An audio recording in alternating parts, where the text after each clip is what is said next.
Okay, so now that we talked about what a compound is, we've talked about what type of compounds there are, let's talk about how to represent them. And so we're going to represent them by usually some formula. So how can we use shorthand? So there's 3 types of formulas. The first 2 are going to be the ones that we're going to talk about most commonly. So the empirical formula, what it does is it gives the relative number of atoms of each element.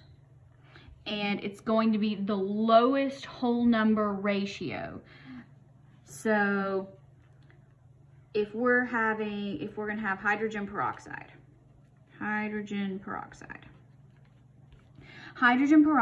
the empirical formula is going to tell you that for every 1 hydrogen, you have 1 oxygen. Now, the molecular formula,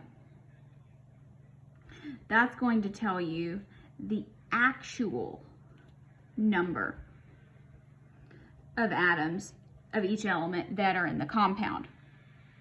This is going to be the most common one that we'll be dealing with for equations. This is the one that you'll use in the lab. And we'll talk about how that works, how to do those calculations.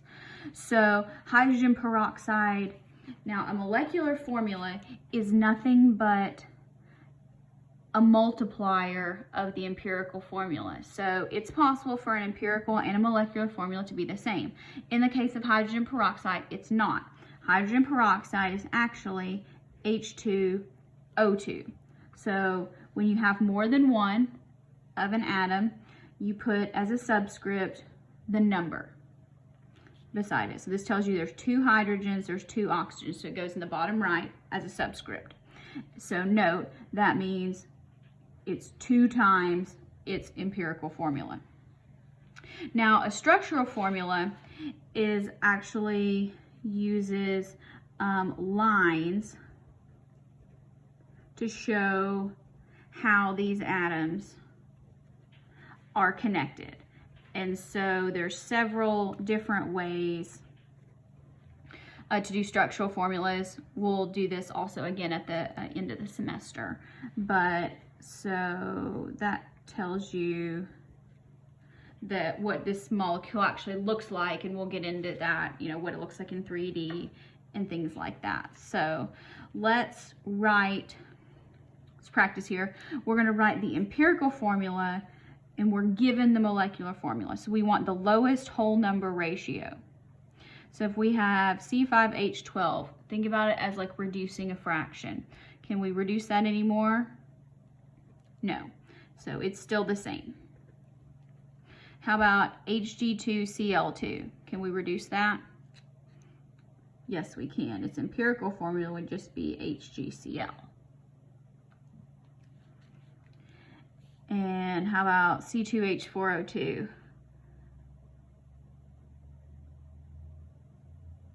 Be acetic acid. So that would be C, H2, and O. Notice all of these are divisible by 2. So you can also have molecular models. These are ways to represent a structural formula. You can have the ball and stick. These are ones that sometimes these are what our molecular models usually look like.